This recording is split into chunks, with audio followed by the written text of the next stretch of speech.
नमस्कार, जुले, सलाम अलैकुम, सत श्री अकाल। इस बार लद्दाख में लोसर का रंग फीका है। ना ढोल नगाड़ों की आवाज़, ना ही कोई डांस का प्रोग्राम, ना कोई पारंपरिक जुलूस और ना ही कोई बड़ा फंक्शन।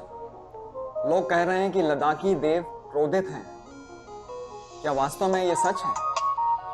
और अगर लद्दाख के देव क्रोधित हैं तो किस रूप में निकलेगा उनका क्रोध? इस साल लद्दाख में बहुत कुछ अनफॉर्चुनेट हुआ। पहले एक प्रदर्शन और उसके बाद पुलिस की फायरिंग, और इस फायरिंग के कारण 4 लद्दाखियों की मौत हुई। और उसके बाद सोनम वांगचुक की गिरफ्तारी। एक शांत, आध्यात्मिक और सुंदर लद्दाख क्षेत्र अचानक तनाव से भर गया। सालों बाद लोगों ने महसूस किया सब कुछ ठीक नहीं है, संतुलन टूट रहा है, बैलेंस बिगड़ रहा है। इसलिए इस साल लद्दाख के लोगों ने, लेह और कारगिल डिस्ट्रिक्ट के लोगों ने ये डिसाइड किया कि लोसर को इस बार बहुत सिंपल तरीके से मनाया जाए। जैसे कि किसी पहाड़ी हवा में छिपा संदेश कह रहा हो, समय चिंतन का है, फेस्टिवल का नहीं। लद्दाखी परंपरा के मुताबिक लद्दाख के देव न सिर्फ मस्जिद में या सिर्फ गोम्पा में नहीं रहते। लद्दाख के देव रहते हैं नदियों में, पहाड़ों में, हवाओं में और लोगों की सामूहिक चेतना में। जब समाज अपना संतुलन खो देता है, जब अन्याय बढ़ता है, जब इनोसेंट लोगों का खून बहता है, तब लोग ये मानते हैं कि लद्दाख के देव क्रोधित हो जाते हैं। तो सवाल ये है कि किस रूप में निकलेगा लद्दाख के देवों का क्रोध? फिल्म कंतारा में हमने देखा कि जब इंसान लालच में जंगल का हक छीनता है तो जंगल के देवता चुप नहीं रहते। वहाँ भी क्रोध किसी इंसान के खिलाफ नहीं बल्कि अन्याय के खिलाफ था। क्या लद्दाख में भी ऐसा ही होगा?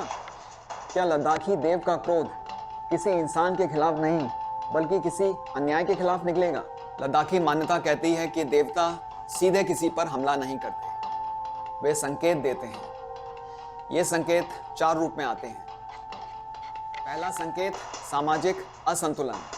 जब समाज में भाईचारा कम होता है, जब लोगों के बीच में टकराव होता है, तो ये देवताओं का पहला संकेत माना जाता है। दूसरा संकेत, प्रकृति का, नेचर का असंतोष।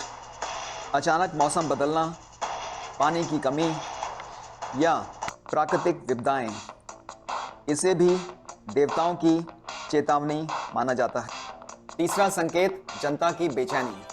जब लोग महसूस करते हैं कि कुछ गलत हो रहा है तो इसे भी एक चेतावनी माना जाता है। इसे भी लद्दाख के देवों के क्रोध का संकेत माना जाता है। चौथा और आखिरी संकेत, अन्याय करने वालों पर विपदा।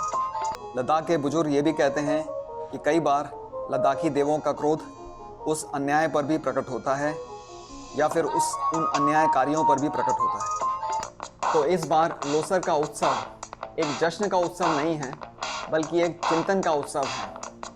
और लद्दाखी देवों का क्रोध किस रूप में प्रकट होगा ये मैं तो नहीं जानता, पर लोग कहते हैं कि लद्दाखी देवों का क्रोध हमेशा विनाश नहीं लाता बल्कि कई बार एक नए संतुलन का रास्ता खोलता है।